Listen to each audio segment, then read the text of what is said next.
Hello, start करते हैं हम लोग अपना जियोग्राफी का लेसन,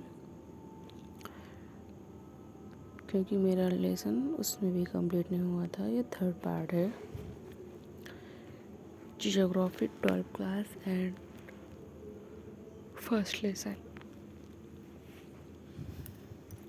क्या आप कल्पना कर सकते हैं कि ऐसी जीवन शैली कैसे संभव हुई है? यह प्रौद्योगिकी है जिसके कारण ट्रांडहाइम के लोग व उन जैसे अन्य लोग प्राकृतिक द्वारा आरोपित अवरोधों पर विजय पाने के लिए सक्षम हुए हैं।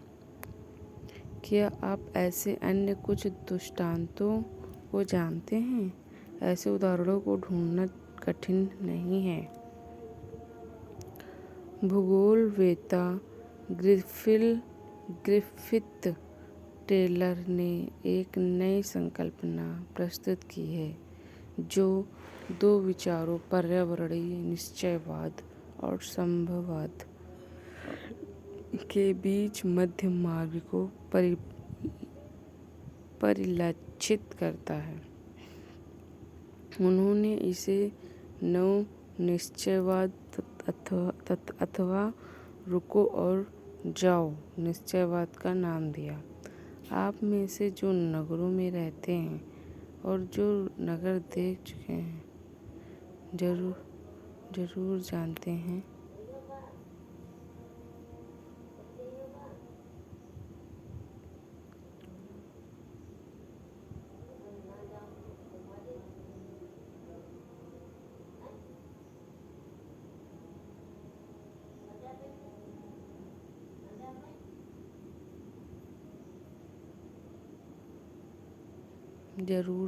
होंगे कि चौराहा पर यातायात का नियंत्रण बत्तियों द्वारा होता है।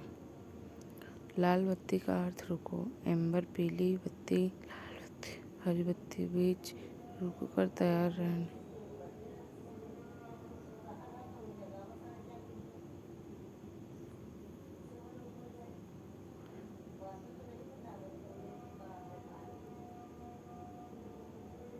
अंतराल प्रदान करती है और हरी बत्ती का अर्थ जाओ संकल्पना दर्शाती है कि न तो यहाँ नितांत आवश्यकता की स्थिति पर्यावरणीय निश्चयवाद है और न ही नितांत स्वतंत्रता संभववाद की दशा है। इसका अर्थ है कि प्राकृतिक नियमों का अनुपालन करके हम प्राकृतिक पर विजय प्राप्त कर सकते हैं। प्राकृतिक रूपांतरण की स्वीकृति दें तो वे अपने विकास के प्रयत्नों के आगे बढ़ सकते हैं। इसका तात्पर्य है कि उन सीमाओं में जो पर्यावरण की हानि न करती हो संभावना को उत्पन्न किया जा सकता है तथा अंधाधुंध रफ्तार दुर्घटनाओं से मुक्त नहीं होती है। विकसित अर्थव्यवस्था के द्वारा चली गई मुक्त चाल के परिणाम स्वरूप हरित गृह प्रभाव, ओजोन परत, अवक्ष भूमंडलीय तापन, पीछे हटती हिमनदियाँ, निम्नकृत भूमियाँ हैं। नव निश्चयवाद संकल्पनात्मक ढंग से एक संतुलन बनाने का प्रयास करता है जो संभावनाओं के बीच अपरिहार्य चयन दैत्यवाद का निष्फल करता है।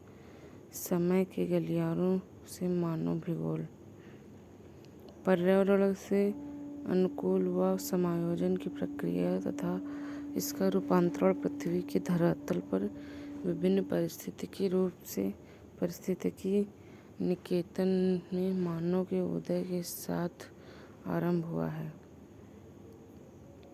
इस प्रकार यदि हम पर्यावरण और मानव के अन्योन्य क्रिया से मानव भूगोल के प्रारंभ की कल्पना करें तो इसकी जड़ें इतिहास में अत्यंत गहरी हैं। अतः मानव भूगोल के विषयों में एक दीर्घकालिक सत्यात्य पाया जाता है। यद्यपि समय के साथ इसे सुस्पष्ट करने वाले उपगामों में परिवर्तन आया है। उपगामों में यह गत्यात्मकता विषय की परिवर्तनशील प्रकृति को दर्शाती है। पहले विभिन्न समाजों के बीच अन्योन्य क्रिया नगण्य थी और एक दूसरे के बारे में ज्ञान सीमित था। यात्री और अन्वेषक अपने यात्रा क्षेत्रों के बारे में सूचनाओं का प्रसार किया करते थे। नौचालन संबंधी कुशलताएं विकसित नहीं हुई थी और समुद्री यात्राएं खतरों में खाली न थी। 15वीं शताब्दी के अंत में यूरोप में अन्वेषणों के प्रयास हुए और धीरे धीरे देशों और लोगों के विषय में मिथक और रहस्य खुलने शुरू हो गए।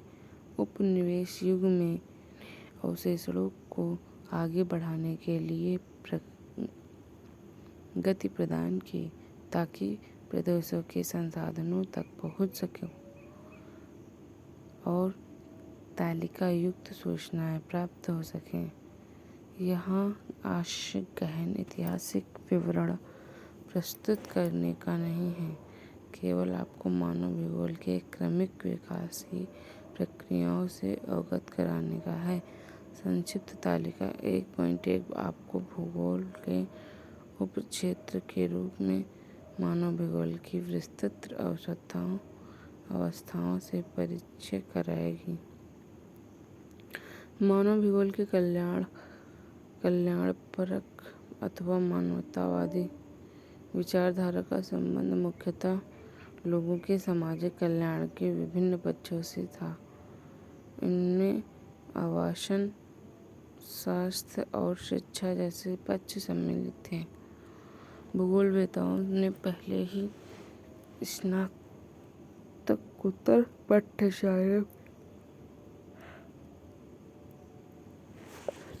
पाठ्यचर्या में सामाजिक कल्याण के रूप में भूगोल का एक कोर्स आरंभ कर दिया। अमूलवादी रेडिकल विचारधारा ने निर्धनता के कारण बंधन और सामाजिक असमानता की व्याख्या के लिए मार्क्स के सिद्धांत का उपयोग किया। समकालीन सामाजिक समस्याओं का संबंध पूंजीवाद के विकास से था। 3. व्यवहारिक विचारधारा ने प्रत्यक्ष अनुभव के साथ साथ मानव जातीयता, प्रजाति, धर्म इत्यादि पर आधारित सामाजिक संवर्गों के दीर्घकालबोध पर ज़्यादा जोर दिया। मानव भूगोल के क्षेत्र और उपक्षेत्र। मानव भूगोल जैसा कि आपने देखा, मानव जीवन के सभी तत्वों तथा अंतराल जिसके अंतर्गत वे घटित होते हैं के मध्य संबंध की व्याख्या करने का प्रयत्न करती है। इस प्रकार मानव भूगोल की प्रकृति अत्यधिक अंतर्विषयक है। पृथ्वी तल पर पाए जाने वाले मानवीय तत्वों को समझने व उनकी व्याख्या करने के लिए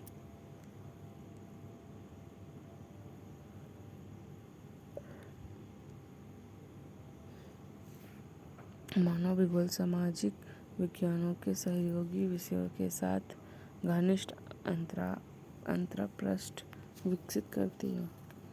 ज्ञान के विस्तार के साथ नए उपक्षेत्रों का विकास होता है और मानव भूगोल के साथ भी ऐसा ही हुआ। आइए मानव भूगोल के क्षेत्रों और उपक्षेत्रों का परीक्षण करें। आप तालिका नंबर 1.2 को अभी हम लोग देखेंगे। ओके,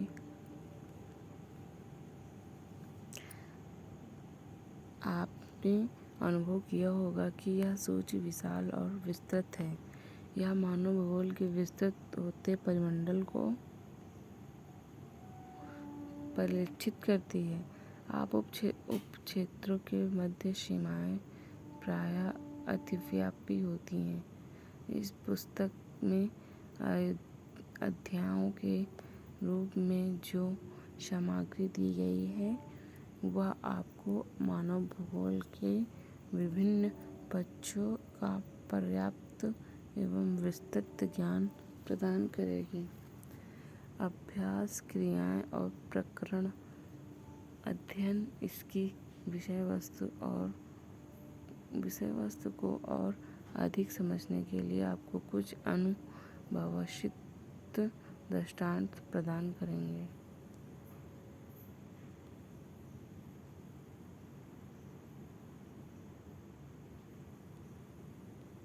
तालिका नंबर देखते हैं हम लोग। समयावधि, उपागम, वृहत लक्षण, आरंभिक उपनिवेश युग, उत्तर उपनिवेश युग, अन्वेषण व विवरण। Thank you so much.